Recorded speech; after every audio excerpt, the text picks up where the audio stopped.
errores. Amén. El propósito de Dios es mayor que tus errores. Dígale que está a su lado: el propósito de Dios es mayor que tus errores. Hay un propósito de Dios contigo, mi hermano, y el propósito de Dios contigo siempre va a prevalecer a pesar de tus errores.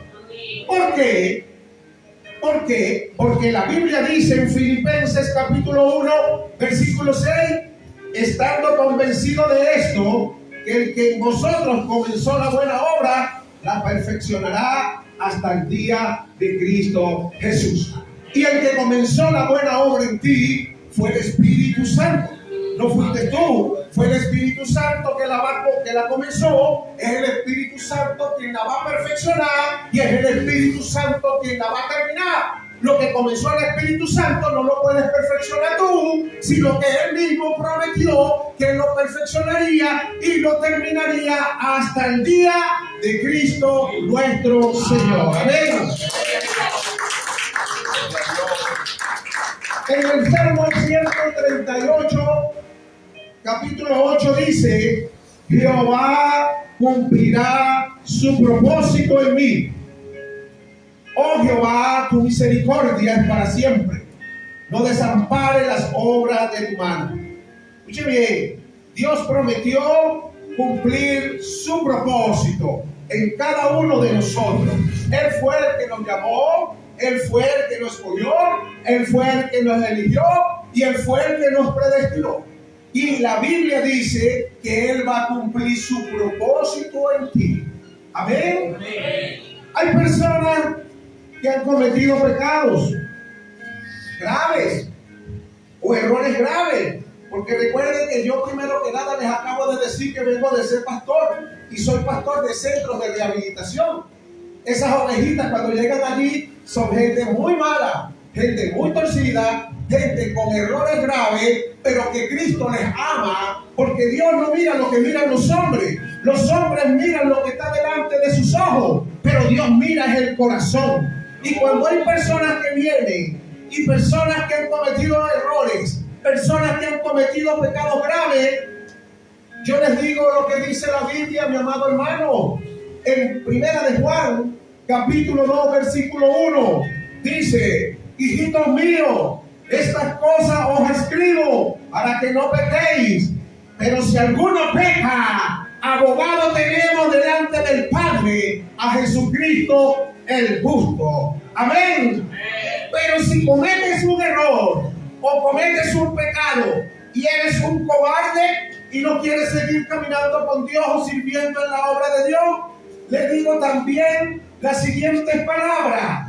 Y muchas veces lo he dicho y le digo: vete, mi hermano querido, porque eres un cobarde. Y lamentablemente este camino no es para cobarde, porque la Biblia dice en Apocalipsis capítulo 21, versículo 8: pero los cobardes, los menciona de primerito en la lista, e incrédulos, para los abominables y los homicidas, para los fornicarios y hechiceros, para los idólatras y para todos los mentirosos, su herencia será el lago que arde con fuego y azufre, y esta es la muerte segunda. Miren ustedes, mis amados hermanos, que lo primero que menciona es a los cobardes. Hay gente que es cobarde, porque hay gente que ha pecado, hay gente que ha cometido errores, y otros hermanitos, en vez de restaurarlo, en vez de ayudarlo, lo que hacen es señalarlo. Y estos hermanos débiles terminan de vivir una vida frustrada, vuelven atrás. Lamentablemente, este camino no es para cobardes. Así que en este camino vas a tener muchos tropiezos, en este camino vas a cometer muchos errores, hasta que logres madurar y entender que el que te llamó va a cumplir el propósito que tiene en ti, porque el propósito de Dios es mayor que tus errores. Díganle un aplauso al Señor por eso.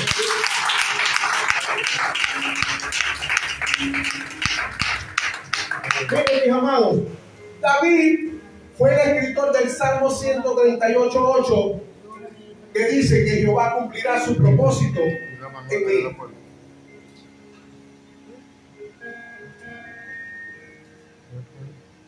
Y no había un rey más pecador en Israel que David.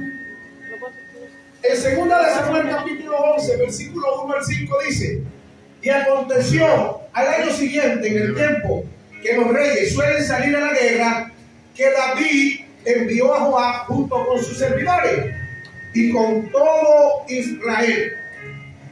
Ellos destruyeron a los hijos de Amón y pusieron sitio a Rabá. Pero David se había quedado en Jerusalén. Y sucedió que al atardecer David se levantó de su cama y se paseaba por la azotea del palacio. Cuando vio desde la azotea a una mujer que se estaba bañando, y la mujer era muy bella, y David mandó a preguntar por la mujer, y alguien le dijo: ¿no es esta Betsabé, hija de Eliab, mujer de Urías Geteo? Y David envió mensajeros y la tomó, y cuando ella vino a él se acostó con ella. Entonces ella regresó a su casa, y la mujer concibió y mandó que lo hicieran saber a David, diciendo: yo estoy en sí. Recuerden esto, este fue David, el hombre que escribió el Salmo 138:8, que decía: Jehová cumplirá su propósito en mí. Y no había, como le dije, hombre más pecador o rey más pecador en Israel que el mismo David. Mira lo que hizo: tomó una mujer que tenía su marido. De paso, ese hombre era un guerrero valiente soldado que estaba luchando codo a codo con los ejércitos de Israel para ganar las batallas que el Dios de los cielos le había dado como comisión a David que peleara. Pero en 2 de Samuel capítulo 11 versículos 14 y 15 dice que sucedió que por la mañana David escribió una carta a Joab y la envió por medio de Urías, y en la carta escribió lo siguiente: poné a Urías en el frente más peligroso de la batalla y luego retiraos de él para que sea herido y muera. Fíjense ustedes hasta dónde llega el nivel de maldad, que todavía David agarra y escribe una carta para que se la lleve a uno de los generales que estaba comandando las batallas allá en el frente más recio. Lo mandó a poner y que se apartaran para que muriera a mano de la espada del enemigo.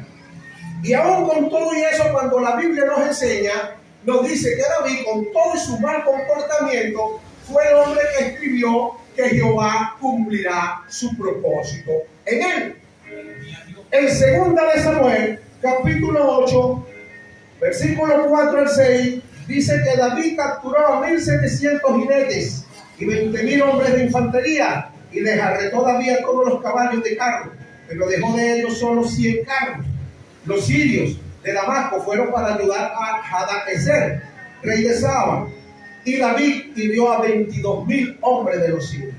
Aquí vemos también la cantidad de gente que dio a mano de este hombre que era sanguinario, guerrero. Desarretar 20,000 caballos es partirlo prácticamente por la mitad. Era un hombre sanguinario verdaderamente. Pero mire, este mismo David fue el que escribió, hermanos, el salmo que acabamos de leer, que Jehová cumplirá su propósito en mí. Oh Jehová, tu misericordia es para siempre. Nunca se olvide de eso. La misericordia de Dios es para siempre. No desampares la obra de tus manos. Tú y yo somos obras en las manos de Dios y nunca jamás vamos a ser desamparados por Él. David era considerado el dulce cantor de Israel. Cuando él adoraba a Dios, la gente se acercaba para escucharlo, y ese era un don que tenía desde niño, y Dios se lo iba perfeccionando cada día.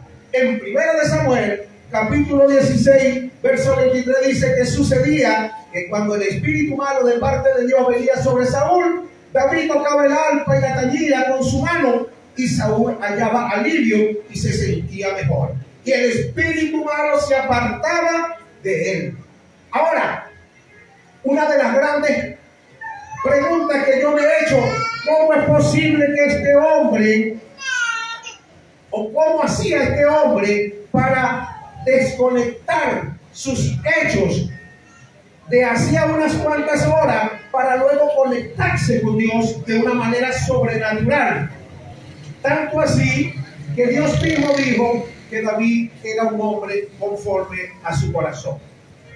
En Hechos capítulo 13, versículo 22, dice: después de quitarlo, les levantó por rey a David, de quien dio testimonio Dios diciendo: he hallado a David, hijo de Isaí, hombre conforme a mi corazón, quien hará toda mi voluntad. Miren, mis amados hermanos, el nombre de David aparece más de 1000 veces en la Biblia y significa amado. Amado, el nombre de David significa amado. Y en Efesios capítulo 1, versículo 6 dice: para alabanza de la gloria de su gracia, con la cual nos hizo aceptos en el amado. En Hechos 13, 22 dice que David era un hombre conforme al corazón de Dios. Amén. Y para colmo, ¿cómo es posible que a Jesús, el Hijo de Dios, o Dios manifestado en carne, se le acuse el término de hijo de David? En Marcos capítulo 10, versos 46 al 48 dice: entonces llegaron a Jericó, y cuando él iba saliendo de Jericó junto con sus discípulos, una gran multitud, el ciego Bartimeo, hijo de Timeo, estaba sentado junto al camino mendigando, y cuando oyó que era Jesús de Nazaret, comenzó a gritar diciendo: Jesús, hijo de David, ten misericordia de mí. Muchos le regañaban para que se callara, pero él gritaba aún más fuerte: Hijo de David, ten misericordia de mí. Amén, amén. Amén. Entonces, amados hermanos, nosotros tenemos que tener en cuenta lo que la Biblia dice. Nosotros vamos camino a la estatura del varón perfecto. Pero déjame decirte que quien te santifica a ti y a mí no eres tú, ni soy yo como pastor, ni eres tú como creyente. El que te santifica a ti es el Dios de paz, porque así lo dice 1 Tesalonicenses capítulo 5, versículo 23. Dice: y el Dios de paz os santifique todo vuestro ser, espíritu, alma y cuerpo. ¿Quién te va a santificar? ¿Tú te vas a santificar? ¿Yo te voy a santificar? El Dios de paz, nuestro Jesús, el Maestro, es el que comenzó la buena obra en ti y en mí, y Él la va a perfeccionar y Él la va a terminar. Yo felicito a los hermanos que han alcanzado la estatura del varón perfecto.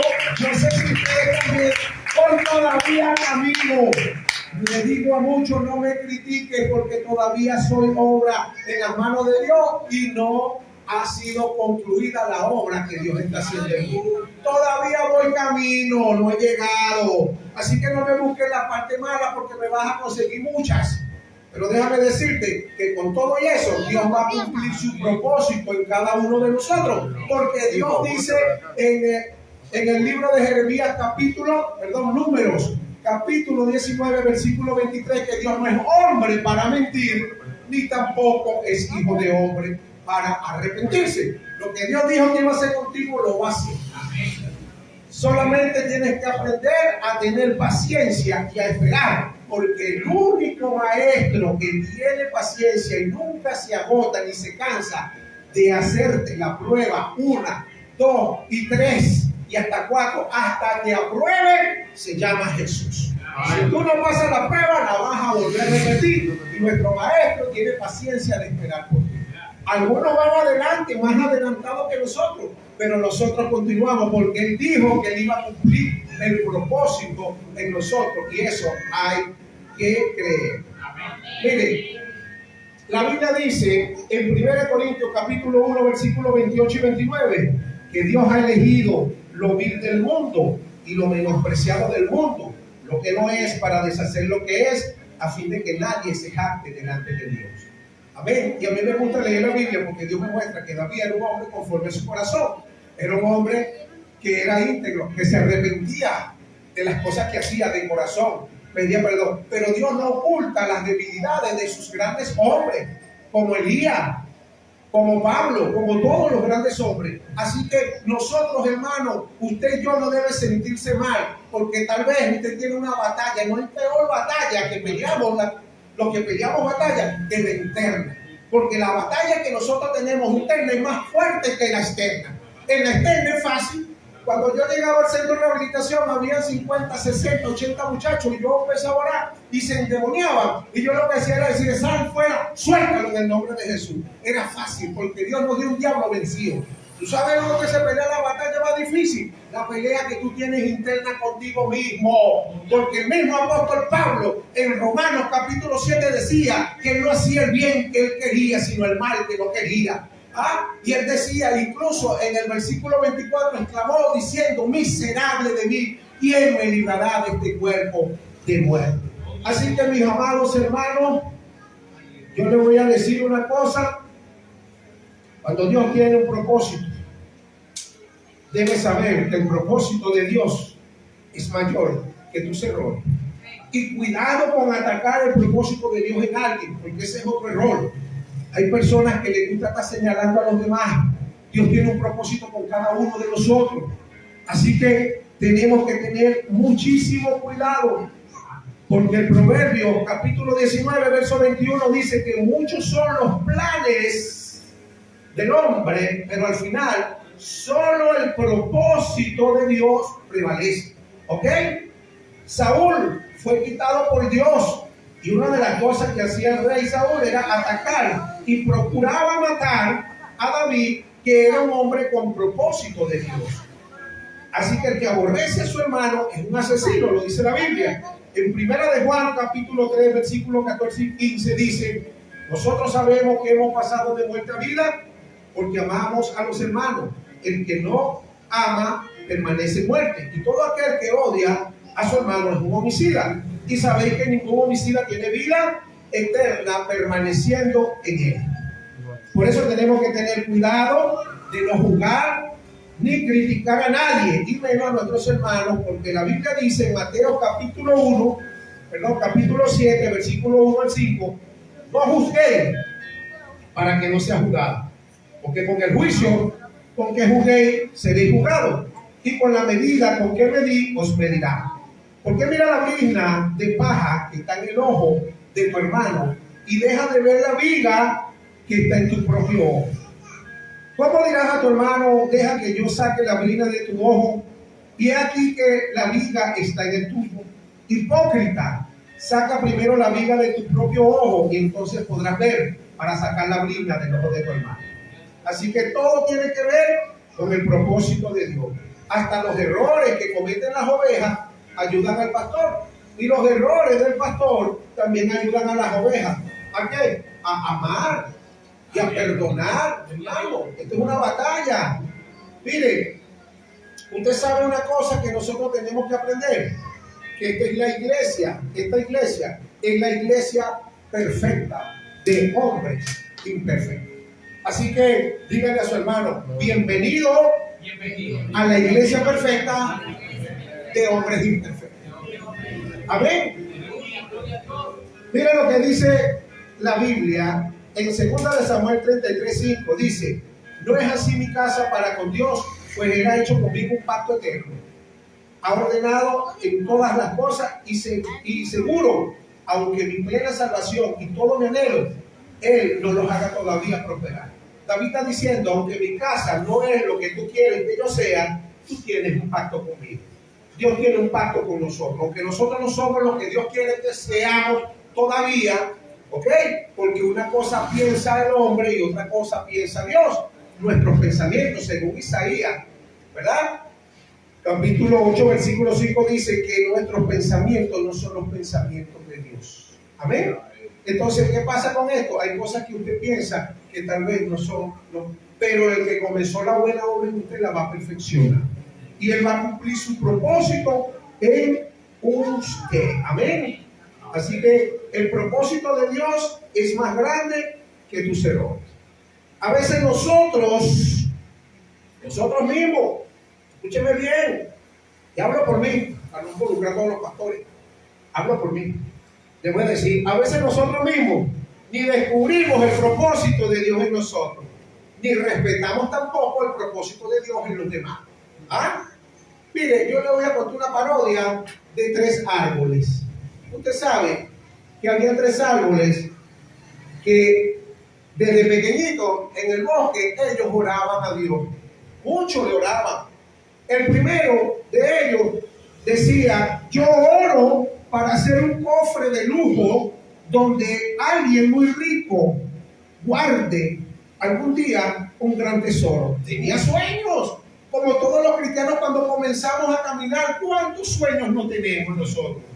¿Qué cosas nos oramos y qué cosas no nos imaginamos? Yo cuando veía a los predicadores en la televisión que soplaban y la gente caía, yo decía: wow, yo quiero de eso. Y oraba por eso. ¿Quién no ha sido inocente cuando comienza en el evangelio? La gran mayoría de las personas, me atrevo a decir, porque todos nacemos como niños. Bueno, estos árboles también eran niños y tenían sueños. Uno oraba para hacer un cofre de lujo donde alguien muy rico guardara un gran tesoro. El otro dijo: yo oro para hacer un gran barco de guerra y llevar en mis lomos a un poderoso rey que conquiste muchos pueblos y naciones. ¡Wow! Tenía buenos sueños y sus oraciones eran dirigidas a Dios con propósitos grandes. Perfecto, eso no es malo. El tercero dijo: yo quiero solamente ser un siervito. Es lo único. Este era más religioso. Este lo que quería era ser un siervito. Yo quiero ser un siervito, nada más. Un siervito, y está muy cerca de mi Señor, sirviéndole siempre y abrazándole. Eso era lo que él quería. Bueno, déjame decirte que un día ellos todavía no habían llegado a Grande cuando fueron portados por unos leñadores. Y cada uno fue enviado a un lugar diferente. A uno lo llevaron ¿a dónde? A un lugar donde lo convirtieron en un cajón de madera. Y lo compró unos campesinos, lo llevaron a un establo y lo utilizaron para echarle comida a los animales. ¿Qué te parece? El otro que quería hacer un gran barco, hicieron una lancha como la que hay aquí en Playa Blanca, una lanchita de esas de pescadores. La compraron unos humildes pescadores y se fueron a pescar. Y el sueño de él era hacer un barco de guerra que llevaron sus lomos a un tremendo guerrero, ¿verdad? A un rey poderoso que conquistara pueblos y naciones. Y el tercero lo que quería hacer el siervito, el religioso, el más religiosita, que no sea un siervito nada más. Yo lo quiero mucho, quiero ser un siervito que esté siempre cerca de mi Señor, abrazándolo y sirviendo. Ok, a ese lo cortaron el tronco, el rolo. ¿Y usted sabe lo que hicieron? Lo compraron unos militares, unos soldados, y lo encerraron dentro de un, ¿cómo se llama? Un depósito. Allí guardado. Allí quedó la historia de estos tres arbolitos. Pero déjame decirte que cuando Dios dice que va a cumplir un propósito en alguien, lo va a cumplir. Lo que pasa es que no lo va a cumplir como tú quieras, sino como Dios quiera. Hermanos, miren, la Biblia dice en Lucas capítulo 2, versículo 1 al 7, dice que aconteció en aquellos días que se promulgó un edicto de parte de Augusto César, que todo el mundo fuese empadronado. Este primer censo se hizo siendo Cirineo gobernador de Siria, e iban todos para ser empadronados cada uno a su ciudad. Y José subió de Galilea, de la ciudad de Nazaret, a Judea, a la ciudad de David, que se llama Belén, por cuanto era de la casa de la familia de David, para ser empadronado con María, su mujer, desposada con él, la cual estaba encinta. Escuche bien. Y aconteció que estando ellos allí, cumplieron los días de su alumbramiento y dio a luz un hijo. Pero ¿saben qué? María, cuando estaba embarazada e iba a dar a luz, le empezaron los dolores. Ella no tenía lugar, dice la Biblia, en el mesón. La palabra mesón ahí representa lo que es un hotel o una posada. No había. ¿Y qué hizo? Fue hacia un establo que estaba allí y había un pesebre. ¿Qué significa pesebre en Israel? Un pesebre es un cajón de madera que se utiliza para darle comida a los animales. Y ese cajón de madera estaba allí lleno de paja, de alimentos de animales, y allí nació Jesús de Nazaret. ¿Sabe quién es Jesús de Nazaret? El tesoro más grande que haya venido a la tierra. Y el propósito de Dios se cumplió en aquel árbol que quería ser un cofre y guardar en él un tesoro preciado. Bueno, el tesoro más grande que ha venido a esta tierra lo recibió ese cajón pero de madera. Acuérdate que no era como él quería. A lo mejor él pensaba que lo iba a agarrar un ebanista, que lo iba a tallar, le iba a dar una forma preciosa, un acabado con barniz. No, señor, lo agarró fue el establo y le echaban paja para que comieran los animales, monte, o como se llame allá en Israel. El segundo, que solamente quería ser un barco de guerra y llevar sus lomos a un poderoso rey que conquistara pueblos y naciones. Dice la Biblia en el libro de Mateo, capítulo 8, Mateo, capítulo 8, versículo 23 en adelante.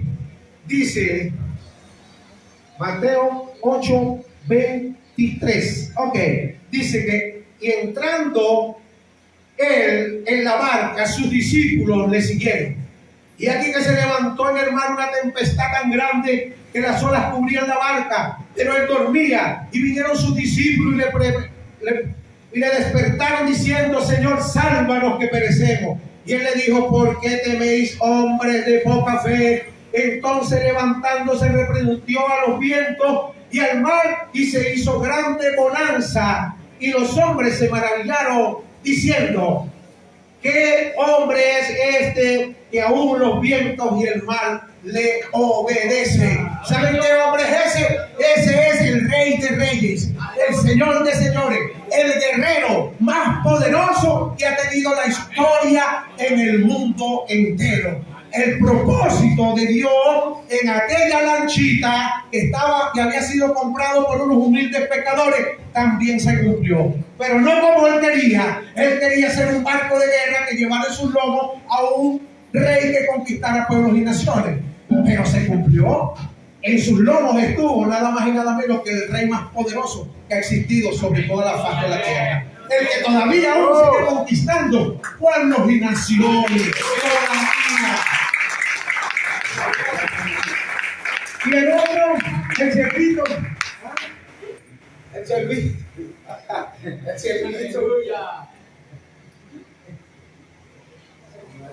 ciervito que quería era servir a Dios. Yo solamente quiero servir a Dios, porque era más humilde. Pero déjame decirte que ese ciervito estaba guardado en un depósito así. Allí yo solamente lo que oraba era para servirle a Dios, para estar cerca siempre de él, abrazándolo. Ok, dice la Biblia también en el libro de Marcos, capítulo 15, versículo 16.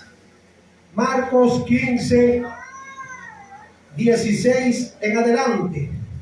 Dice: entonces los soldados le llevaron dentro del atrio, esto es el pretorio, y convocaron a toda la compañía y le vistieron de púrpura y poniéndole una corona tejida de espinas comenzaron luego a saludarle.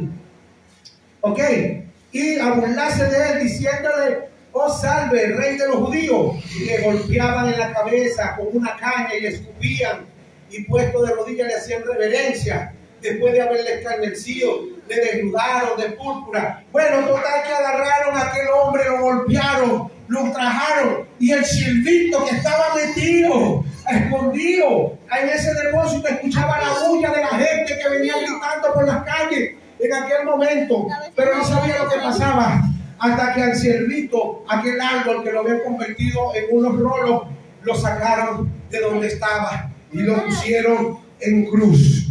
Y se lo montaron en la espalda a aquel hombre que golpeaban, aquel hombre que torturaban, y que lo llevaron hasta el Gólgota, un lugar alto, una colina alto. ¿Y sabe qué?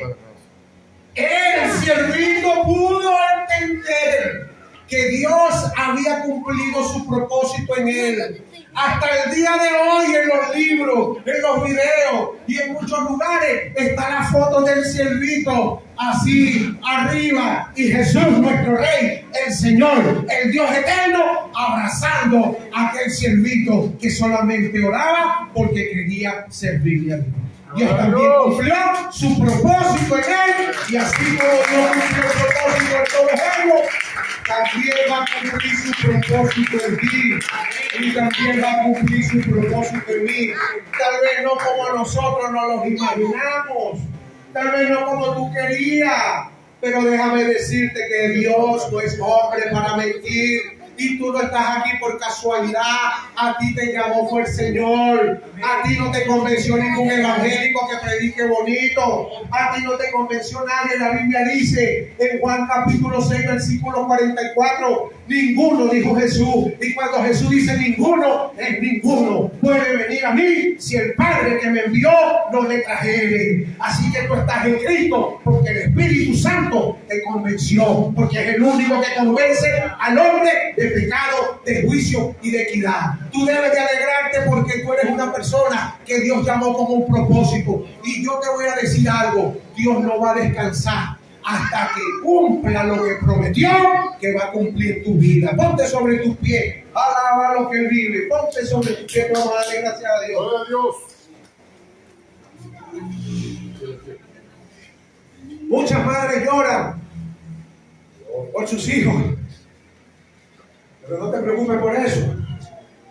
Te lo digo, el Señor le prometió en su palabra. Recuerda, la Biblia dice en 2 de Timoteo capítulo 3 verso 16 que toda la escritura es inspirada por Dios.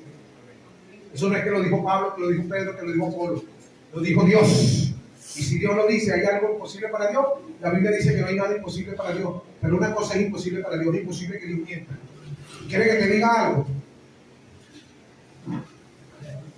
Cuando Dios dice, cree tú y tu casa será salvo, esa es una promesa que tú no sabrás. A lo mejor tú tienes hijos, hermanos, primos, sobrinos, familia que están descarriados, que a esta hora no han llegado a su casa y tú sabes que están en malos pasos. Pero eso, no te preocupes, solamente sigue orando y sigue creyéndole a Dios, porque el que prometió nunca nos va a traicionar. Mi madre, cuando yo nací, este servidor, al mes de nacido me regaló. Al mes de nacido. Y luego ella, a cierto tiempo, conoció a Jesucristo. Luego me fue a buscar, la conocí, mamá, pero como amigo. Y ella un día metió 7 días de ayuno y murió con un infarto. Pero ¿sabe una cosa? Nunca me crió ni tuve la oportunidad de compartir con ella, pero ella creyó y Dios me había dicho, cree tú y tu casa será salva. Y tú sabes quién era este hermoso hombre que usted está viendo. Era un tremendo delincuente.